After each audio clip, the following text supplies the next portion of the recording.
I'm planning a half-chapter test on lessons 2.1 through 2.5 on solving equations and all the varieties of them. On Friday we had a quiz and I didn't get a chance to go into the lesson, but you did have the video and you did have an assignment. So let's just take a look at a couple of the key terms to be sure that we're all understanding things. In this section we're talking about ratios, which are comparisons of two numbers by division. I could have an A to B ratio. I could write it in three different ways with the word to, with a colon, or as a fraction, as a division. And we can write ratios as comparison of two quantities, and we could say the ratio of boys to girls in our class is 7 to 8. Ratios, like fractions, can be simplified because, again, if I had a ratio that was after either taking a survey or I had 75 out of 100 people voted for one thing, well, that's a 3 to 4 ratio. A rate is slightly different. It's a ratio, but with quantities of different units.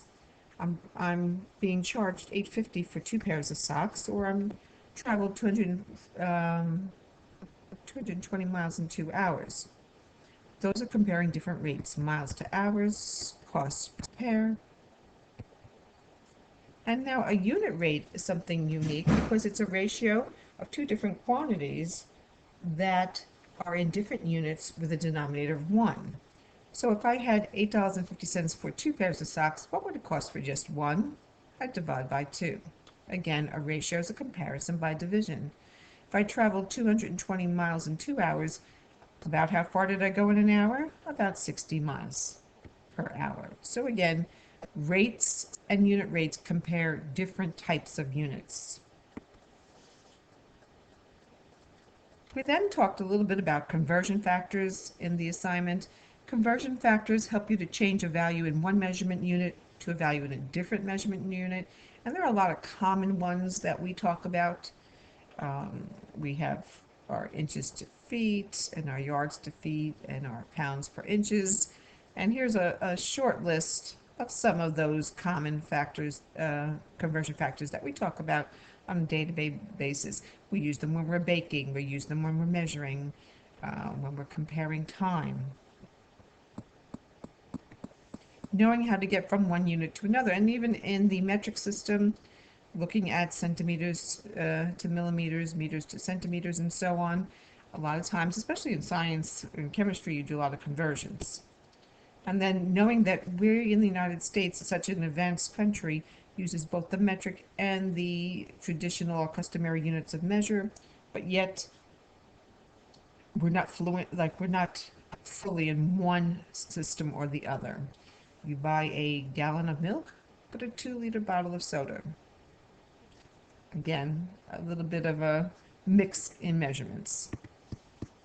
So I asked the question, which is greater, 74 inches or 6 feet? And we can do that by talking about conversions in the same units.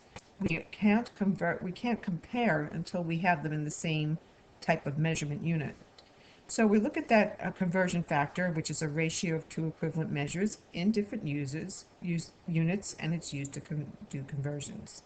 So you multiply the original amount by the conversion factor so that the units cancel out, and I'm left with 72 inches. Unit analysis is very important. What am I measuring here, or what am I converting to? Inches. So 74 inches is greater than 6 feet.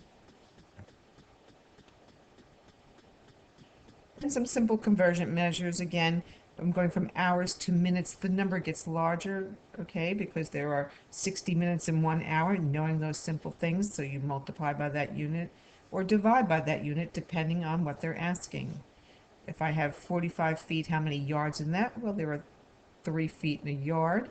I'm going from a small unit to a large unit. You tell me, should we multiply or divide? So that's a little bit of an overview of some of the things we talked about, but one thing that this is good for is when we're looking at comparisons. We want to be a comparison shopper. All right, you're a consumer every time you buy something.